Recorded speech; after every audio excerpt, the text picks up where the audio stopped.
વડોદરાના આજવા સરોવરમાંથી પાણી છોડવામાં આવતા શહેરની મધ્યમાંથી વહેતી વિશ્વામિત્રી નદીની સપાટીમાં વધારો થયો છે। સોમવારે માંડ 7 ફૂટે વહેતી નદી આજે 12 ફૂટે પહોંચી છે। જો કે આજવા સરોવરમાંથી પાણી છોડવાનો નિર્ણય વડોદરા મહાનગરપાલિકા દ્વારા લેવામાં આવ્યો છે।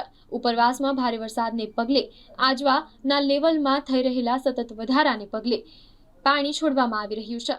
15 ઓગસ્ટ સુધી 212 ફૂટનું લેવલ મેન્ટેન કરવાનું હોય છે। હાલ સપાટી 211.63 ફૂટ છે અને સપાટીમાં સતત વધારો થઈ રહ્યો છે। આજવાથી છોડવામાં આવેલું પાણી વિશ્વામિત્રી નદીમાં આવતું હોય જેથી સપાટીમાં સતત વધારો નોંધાયો છે। પંચમહાલમાં વરસાદ વરસી રહ્યો છે જેથી આજવાની સપાટીમાં સતત વધારો થઈ રહ્યો છે। શહેરની મધ્યમાંથી પસાર થતી વિશ્વામિત્રી નદીમાં આજવાનું પાણી આવતા હાલ વિશ્વામિત્રીમાં નવા નીર આવતા લેવલ 12 ફૂટ સુધી પહોંચી ગયું છે।